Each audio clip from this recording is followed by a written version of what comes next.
Welcome everybody to Service Drive Revolution, our International Truck Edition. I am Chris Collins. We have an exciting show today. We're going to talk about why Colleen and I are getting married, the short supply of parts, books that we're reading, and all kinds of other fun, exciting stuff. Please say hello to everybody here. Christian. Hello, everyone.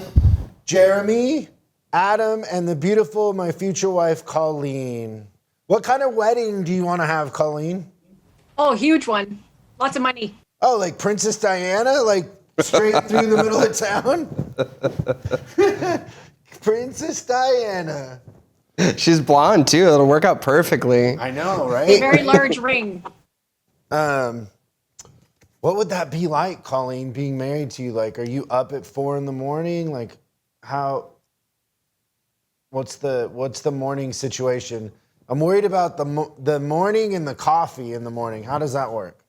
Oh, I probably get up around 7, take my dog for a walk, and I come back, and depending on, if I have meetings or not, I might have a coffee then, or I might get ready for work and then have a coffee afterwards. I'm pretty relaxed that way. Yeah, I'm gonna drive you crazy already. We should hire a marriage counselor right off the top. I'm up at 4. You're gonna hear the coffee grinder going. Then I'm working out. Yeah, we'll talk about all that in our prenup. I'm not signing a prenup, just to be clear.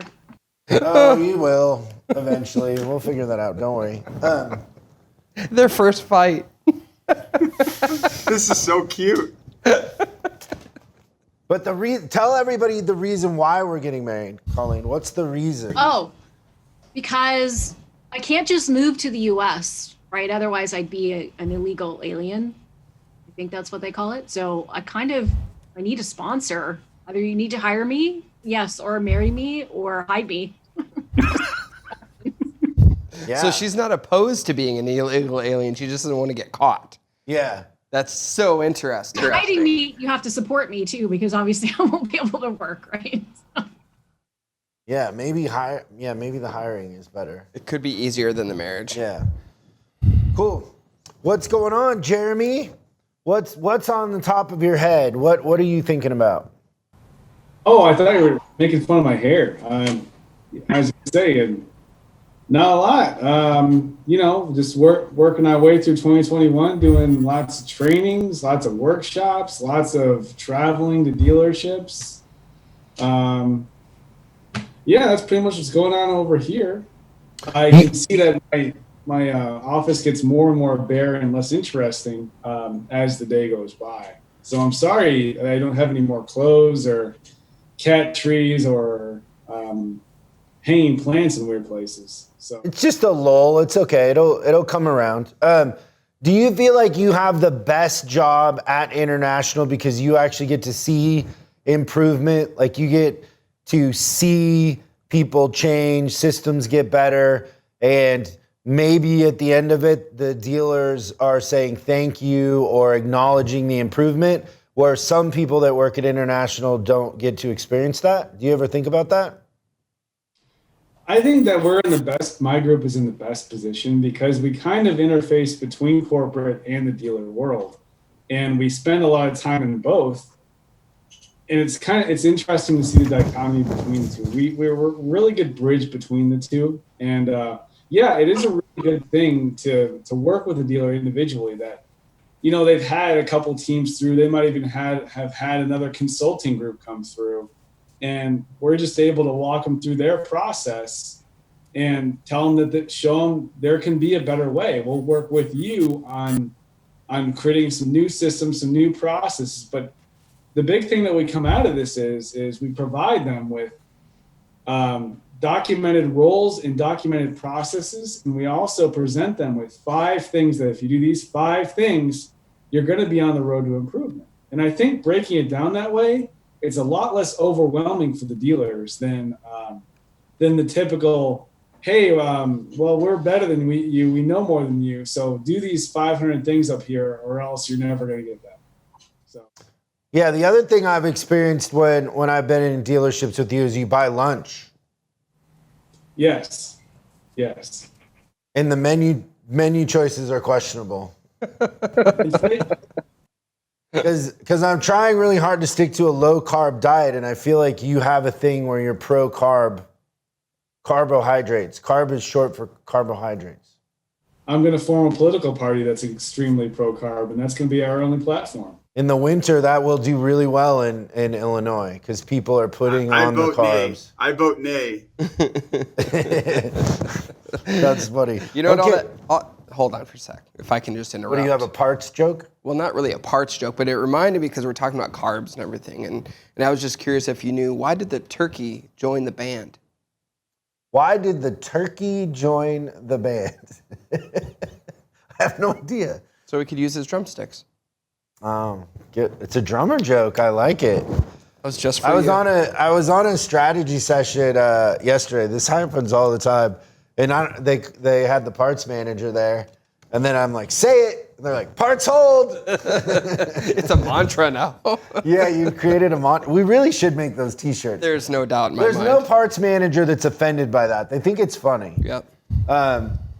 We pulled those off the website because we thought it would hurt somebody's feelings, but I think it's funny. So what do you? Let's start with Adam. Adam, what are you currently reading? What sort of knowledge can you share with us about what you've been learning, reading? What books? I think I'm mostly like listening, learning, and experiencing all at the same time, Chris. It's I'm still on the 12 Rules for Life by Jordan Peterson. I'm probably listening to it as a snail's pace, engaging some other like podcasts that spawned off from just kind of thinking, and you've got me on some other stuff like in and of it in itself. Kind of that I don't know, just other intriguing things. But anyways, the rule that I really is kind of really set side with me, especially having my little 1-year-old Peyton, and I feel like she's kind of grown with this on their show too a little bit from when she was first born. So it's kind of exciting. But one thing, don't let your children do anything that makes you dislike them. And Jordan kind of goes in this whole spiel, and I think we might have touched base a little bit on this, but one thing that I try to do, and he has an example in babysitting someone else's kid that really just kind of resonates with me, and he's trying to get the little bugger to sleep. I can't really recall how old they are, but I guess they would take turns on couples would be able to go out to eat from time to time, and it was his turn to watch the other couple's kids. And one, I think he starts off with, well, the father tells, Jordan, here, you might have to do this, this, and this, and this, and this to help, his son go to bed. And in his mind, he's like, yeah, okay, but I'm not doing any of that. He just kind of throws it out there, but agrees that he's going to do it. So with kind of following his mindset, he goes in there and reassures the kid, well, after, going to bed, but then later on, kid won't like jumping up in the crib or whatever, trying to get out. And he goes, puts him, subtly in there, and he just kind of and confirms it. And it just like worked. And I can't make this up. So Peyton's just a little over a year old, right? And she's starting to be able to stand up, kind of jumping out of her crib. So I might have just finished this segment listening to it, walking the dog, and Peyton's getting to this time where, try to put her to bed around like 7:30. She might sleep for 45 minutes, and all of a sudden she's like jumping up, trying to get out of bed, but she can't really crawl over the crib, thank God. But, so she just, I'm like, all right, I'm going to try to put, Jordan Peterson's, thing to test. So I kind of put her, slept and or laying down, rubbed her back, and I go, just stay there. Just real quick. And I didn't go back. And I didn't go back at all. And she did continue to cry a little bit, but I just left her out of like 40 minutes. And I'm probably going to get child services called on me now, but it worked. And I think part of that though, too, is I'm thinking as I'm a father, a new father, is really, every type of interaction that I have with her, I want to make sure I'm kind of creating or help influencing the next generation and putting those, ideologies into her and any sort of interaction with people, not expecting everything to be just given to them, because I see that a lot. And especially, more now than ever, I just feel like there's a lot of expectations that, the world isn't going to give you everything. You're really going to have to work hard for that. And I know a lot of times we try to like put that back into what it means for our industry, but I think, I really just keep thinking about that. And I think I definitely do not want to influence my daughter or any of my children, future children, in the sense where, if you don't like them, I feel like it's kind of your fault. And I think that's what I got from the chapter is like, if Peyton grows up to be one of those,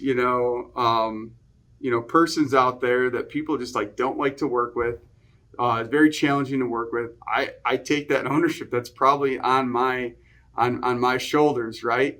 And it kind of makes me reflect on my parents and how they kind of raised me. They didn't coddle me, but they definitely wanted to make sure that there was challenges as well, that things were not going to be just given to you, because life is just not fair sometimes. So, that's mine. And it's kind of funny that certain antics or things that he like brought out there, I put to test. Probably should have been a little bit older, but I was just kind of curious. But it's an interesting mindset. I really appreciated the chapter. No, I always find that like parents that have kids that turn out terrible are very akin to me to, a manager of a department that isn't performing very well. And they say like, oh, well, I can't control who my kids are, or I can't control the market, or I can't control the economy. And it's an external locus of control. And it's like, you just don't want to. And it's way easier to blame it on the kids. Meanwhile, you controlled everything that kid did for many years. You were programming them, So I think that chapter in that book is the one that stuck with me the most too, is because it's about locus of control. And, are you going to have an external locus of control and blame the market? Blame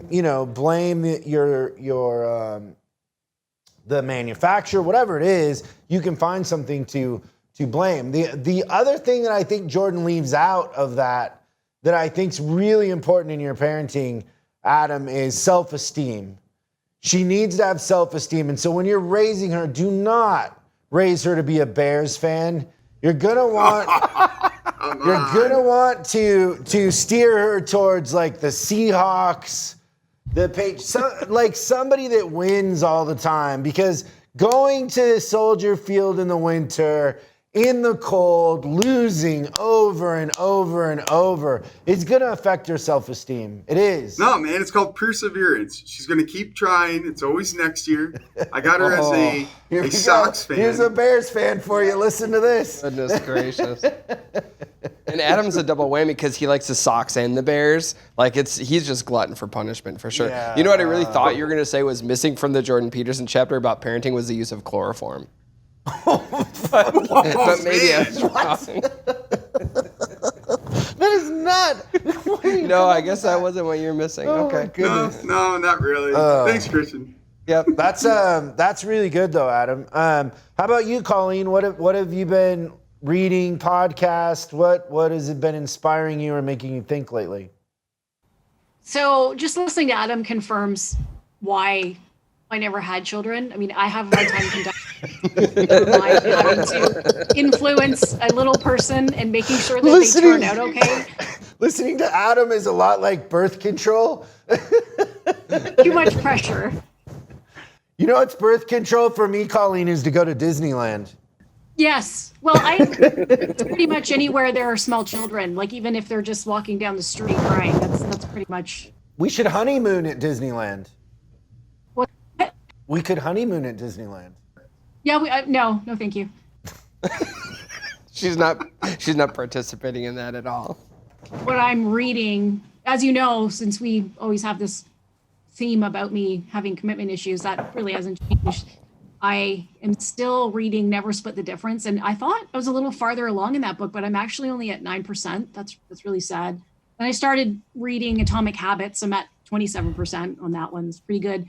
And then I'm also reading Data-Driven Marketing, only at 5% on that one. But I like to have a variety of things and just a lot of things that I can mess my mind up with. I think I was also reading a dog training book, so a lot of stuff on the go. But like I said before, in the summer, for me, it really comes down to being active outside, and every day that it doesn't rain, which has been in this month about one day out of 20 so far. Oh, wait, we're only on the 14th. Okay. 1 out of 14 days where it hasn't rained in July. It's been very weird weather. Well, the good news is that the dog training book is a lot like husband training, so it crosses over there. So if you don't walk beside me, I should yank your leash and... Yeah, for sure. Colleen, Maybe- do you have a dog, or is it just a passing interest? No, I have a dog. I have a What kind puppy. of dog do you have? He's a Boston Terrier, so he's a puller. So I'm trying great. to pull. Love Boston Terriers. Yeah. Yeah. He's a red Boston, though, so he's brown. So they have a lot of energy, right? Yes, a lot. A lot of personality too. Yes, yeah, he's very funny. He's got a lot of people tell me he has personal facial expressions. So he has a lot of different facial expressions. He has his own Instagram account, probably a shocker for you. Oh, send me that. I want to see. Okay, Jeremy, what are you reading or listening to that's inspiring you? Well, nothing that's really inspiring me. I'm reading H.P. Lovecraft right now. I love horror stories, especially short horror stories, because I have no attention span. But yeah, there's not a whole lot of learnings you want to take from H.P. Lovecraft. He wrote the Call of Cthulhu, if you've ever heard of that reference. Legendary horror writer. He wrote for Amazing Stories and Weird Tales in the early 20s. But yeah, I mean, he's a very problematic personality. But I'm just reading something for fun. I'm still reading All the Devils Are Here. So I've got a couple things cooking, but nothing really that's changed my life. Although I will say, in and of itself, I watched that last night by your recommendation, and that was an exciting movie. Very good. Yeah, I don't know if anybody listening to this is gonna be interested in it, but I've watched it I think like 23 times now, and I've gone down for the last week. I've gone down this Duchamp rabbit hole, which was a big inspiration for him, and I just wish, to Adam's point, I wish my parents would have exposed me to that stuff. I was thinking about this morning. I'm going to be 50, and I'm just learning about Duchamp. It's crazy. Because I'm running out of time. I wish I would have known this stuff when I was 20. But yeah, it's good. So when we're thinking about the marketplace right now, we're kind of in a weird, uncharted territory that we're experiencing things that we've never experienced in the combination that we're experiencing them. And before we came on, Adam was kind of talking about he'd been doing some travel lately. So tell us a little bit about that, Adam, and then we'll kind of talk about how it applies to the industry. Yeah, so recently just getting back from Louisville, Kentucky last week. I don't know if you can even tell, I got a little extra shade of red. I don't really tan at all, I just get red. But we stopped on our way home from Sunday at a Waffle House, and one of my buddies, two of my friends have never been to Waffle House. I'm like, oh, you got to experience Waffle House. We kind of hit those, at least in the south side or southeastern territory, or at least the country. When traveling, you at least have to, right? And good food, good service. Never really had a bad experience at all. But it was just kind of interesting because as soon as we get in there, I'm noticing they have a digital, I forget what it is, like the barcode you can scan for a menu, which I found very interesting for a Waffle House. I've seen it in some other restaurants as well. But then the waitress, she does kind of come over. You can tell, they're just hustling and hustling and hustling. There's a lot of people in there. The first thing we get in there, I'm telling my buddies, well, there's an open, seat over there. We can sit over there. It's the four of us. I'm like, but I feel like we're probably going to have to wait. But as we sit down, they're running back and forth. She puts down, she goes, oh no, we have new menus now. You don't have to worry about, the whole barcode thing. So we're like, great. So we get the menus out, and the first thing on the top, on the letter heading on the top, just says, please bear with us. due to now like reopening, we have a new updated menu. It is a more selective menu. And also we appreciate your patience because there is a shortage of waiters and waitresses and employees network-wide, basically. So I told my buddies, because I was like, that's one thing that I've noticed when I've been to a Waffle House before is, there's like a million different things that they have on the menu, both sides. You can get it, whatever with the onions, I just call it like soft on there or whatever. But, that's what I think it's chunked. But there's just so many different varieties. They still had a good portion of that, but I could totally understand that they needed to keep it kind of more focused because there's such a shortage of employees and servers out there in this, service realm.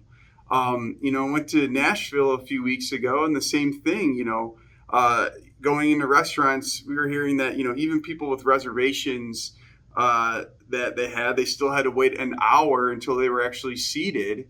Not to, put too much on them, but Uber and Lyft, good luck if you can even get one to come and actually, kind of pick you up. That was one thing we waited 2 hours for an Uber on a Saturday night in downtown, it was around midnight time in 2 hours. I think one guy actually had to wait 4 hours for an Uber. So just kind of some of those things from the service side. Everybody's kind of just struggling. But I will say this back to Waffle House. I looked at my buddies and I go, this is awesome. They go, what do you mean? Service was good. One thing I've recognized in this kind of industry is, relaxing. People are trying to do their best. These folks were the most well-oiled machine as far as in operations. They were doing call outs of the menu and what the orders were. Like I heard my order. I'm like, oh, okay. So it's going to be, they're making it right now, but with all of the challenges that they had against them, they were using it to their advantage to run as successfully as they possibly could. But they also put the expectation up in front of the customers that were kind of coming in. So at least you knew you were going to probably have to wait. It's busy, but hats off to them. Man, it was awesome just to see how such a really good running team and effort that was there. But there's a shortage of servers out there, man, and it's going to probably continue to get a little bit more challenging too. But that was my little story. Yeah, I think too, like the thing I think that is lost with everybody is nobody's also in this struggle to get parts and this struggle to get employees across the board. It isn't just our industry. Prices are going up, they're not going down. So customers are paying more for less, we're giving them less in a sense. And I think there's a lesson in that it is really teaching customers in a sense supply and demand and how important things that were taken for granted now cost more and are harder to execute and deliver on. And so, when we're talking about the chips and that fumble that's happened in, industry-wide and in tons of industries actually, the parts manufacturing, all of that, there's going to be this period of time where it's inflation. Like people are going to pay more. It's going to cost more to hire techs, right? And so those things are going to be passed along to the customer. When they talk about paying customers or paying employees more to work at Wendy's or whatever it is, the price of the hamburger is going up. And that's going to be a unique thing we're going to have to navigate. And I don't know, have you guys ever seen prices go up and then come back down? No. I haven't. I would also say that I've never seen it where customers are more understanding of price increases than they are right now. Like nobody's really complaining about it that much. Like they just understand that there's that difficulty out there and they're absorbing the extra costs without really a lot of complaints. Like Adam was saying is I was in a restaurant and they said, we apologize for the 10% increase in prices due to all the extra cleaning and all that, whatever is happening. The other lesson that I got from that is what we can learn and take from that is it's framing, and it's almost like the best example of the ability to under-promise and over-deliver. Like we're basically saying when people sit down, we think you might have a bad experience. We're sorry for in advance. Yeah. But if you have a good experience, you're like, oh my gosh, the odds were stacked against them, but they still took great care of me anyway. I don't know. We can learn a little thing or two from that, I believe. I think too, you know what I've always called that? I have a name for that. No. Telling them the truth.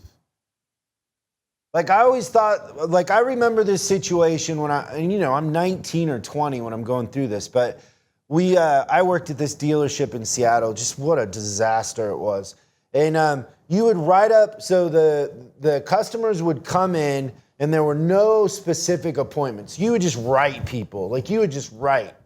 And they were customers were lined up. There was no, system to the way appointments were made, nothing. And so, you'd write like 15 customers before 10 o'clock. Then you would be putting your repair orders into dispatch, and you could see on the wall, because they were on this, wall, you could see after lunch, like which ones were going in the shop, and yours are like over here, right? And so by 2 o'clock, you'd be calling your customers saying like, hey, it's not going to make it in. And the customers would be like, well, why did I make an appointment? And they would just yell. They were just so frustrated.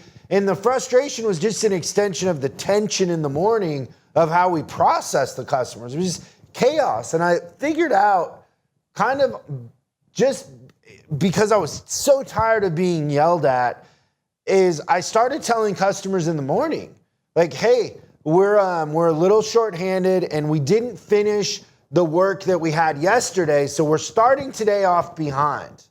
So there's a chance your car won't make it in today. And they would be like, oh, okay. And now it's in the morning, they have a chance to make plans. Yep. And the yelling, and it's just in telling them the truth up front, it changes the whole thing. So when we say like, hey, that we have an international, and I don't mean international truck, I mean international like the world, like parts are delayed on Mars right now. Like the manufacturing of parts is affecting the solar system, not just the US, it's everywhere. And so it's a unique situation. We're doing our best. We're trying to navigate it, but we're experiencing delays and we're having to be creative in how we're doing things. And telling customers that up front, it's just telling them the truth. It's not fancy. It's not psychology. It's not bait and switch. It's just bait and swift or bait and switch. It said swift, but I meant switch.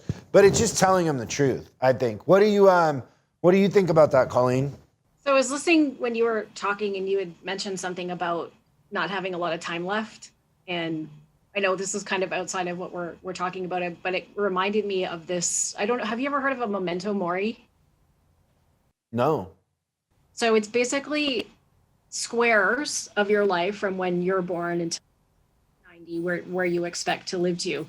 And you check those boxes off every day, right? So you can kind of see. And when you really lay that out visually, you can really start to see, when you get into your 50s, let's say, and you look at the boxes and you look below and see, I only have so many boxes left. It's pretty eye-opening to look at that and go, I can't waste any more time thinking about things I want to do. I just need to start doing things, right? And I think in this, with everything that's happened with COVID, and I think a lot of people kind of got stuck in not living their lives and being afraid of things and worrying about what's going to happen in the future. I think we really need to start looking at honoring every day, every minute, every hour, and even in business, let's just do what we can today. Let's not focus on what's going to happen tomorrow or what happened in the past. Let's just focus on what we can do today. And with all the shortages and all of the issues that are going on, it's something that you said before as well. Let's just do what we can do. I mean, you can't focus on the negative. You have to work on what can we do today? Do we have these parts to sell? Okay, let's try to sell these parts instead of focusing on all the stuff that we don't have. And I think that's a really powerful tool to look at. If everybody did that memento mori, I think they would really see you don't really have a lot of time to kind of be positive and do the things that you want to do, and living in gratitude and just letting go of things that don't serve you any longer. I think it's pretty powerful. You guys should look it up. How do you just look it up on Google or what? Just call it up, just memento mori, and it brings it up. I'm gonna do it. You know what I've done, Colleen, is just a tape measure. So I go to like 72 or whatever, and then, you know, I'm on that side. It's depressing. You know, one part of locus of control is in some of the scientific studies that they did, that there was a huge connection between happiness and how much you focused on things you couldn't control versus things you could. And when you focus on the things you can control, they end up having huge leverage and making a difference. But people that are miserable, you'll notice, usually are focused on what other people are doing to them or things they can't control. And so you end up being very unhappy instead of, you know, if you focus on the things you can control, you'll realize there's way more that you control than you don't. I think in the study they said really in most people's lives, 15% of what happens you can't control. It's very small. So I think that's really good. That's really powerful what you said. I love that. We talk about that a lot with technicians and service departments, like how every day is a block of ice. And every minute of every day it's melting, and you can't get it back. So yeah, the most of what you got, and make sure that you're not wasting any time because you can't get it back. Yeah, you can't get the day back. I love that. I love the block of ice analogy too. So Colleen, how do you think your parents are gonna like me? Well, let me see. You have tattoos, right? I have one little tattoo on my chest. So that's good because, you know, my mom actually asked me if there was something wrong with me for the tattoo. One tattoo? She's like, are you losing your mind? I was like, no, why? Well, why would you do that to yours? It's not going to look nice in a dress. And I'm like, okay. So you're there. I don't feel like the beard, but whatever. You know, it's all about personality, Chris, and you've got that in spades. So I think your mom's gonna like me.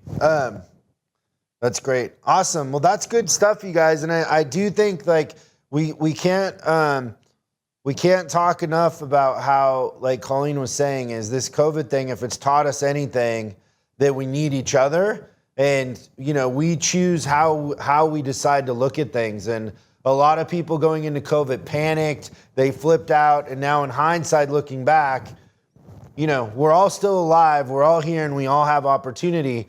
So focusing on the things we can control with gratitude and a positive attitude goes a long ways, and we're in this together, and we're stronger together too, you know? So focus on that. Anything else you guys want to say in wrapping it up? I would say make sure you have systems. Oh, sorry. Go ahead. Make sure that you're planning your day, that you have a good process, that if you have a plan for the vehicles that you have, and that you can advance everything as far as you can for the day. So that's why we talk about processes so much, is planning for these kinds of events, and making sure that you have good communication with your customers, so that they know when something's happening, and you're not just leaving them hanging out to dry. Well, because you're hung out to dry because there's no parts. So make sure that you build systems around communication and around planning, so that we can mitigate this as much as possible. We can't make it perfect. There's always going to be these kinds of things happening, and it's worse now than it has been. But plan around it and attack it, because that's all we can do. That's all I was going to say. Sorry, Colleen. No, that's okay. Great. Okay. I was just going to say, going back to the positive thing, I think it's, you know, and Adam and I have had many, many conversations. It's very easy, really, really easy to spiral into the negative and to listen to the extremes on either side and the fear that's being created. It's really easy to get dragged into that. And I find sometimes we probably worry about things that never actually come to pass, right? And we to be this thing in our minds that's way worse than it actually ever becomes. So looking at that, again, that momentum worry kind of puts things into perspective to say, hey, you've only got this much time left, so let's focus on the things that we can control. And again, I think that's really good information for our dealers. They need to focus on can they improve their relationships with their staff? Can they improve relationships with their customers? So when we do start getting the inventory and things start to kind of level out a little bit, where we can hit the ground running instead of this getting back into this running by the seat of our pants, which is typically what happens in the industry. We wait for a lull, we get in a lull, then we don't really go through like Jeremy said, we don't really get the processes in place to make sure that when we do go crazy again, that things can run the way they need to. We're right back to where we were before, saying, oh man, I wish I had prepared for this. Well, you had the time and you didn't focus on the things that you could affect in that time period. So I think it's really important for dealers to look at that. Good stuff. Well, thanks you guys, for Christian, Colleen, Jeremy, Adam, and myself. We say thank you, and we will see you next time on Service Drive Revolution.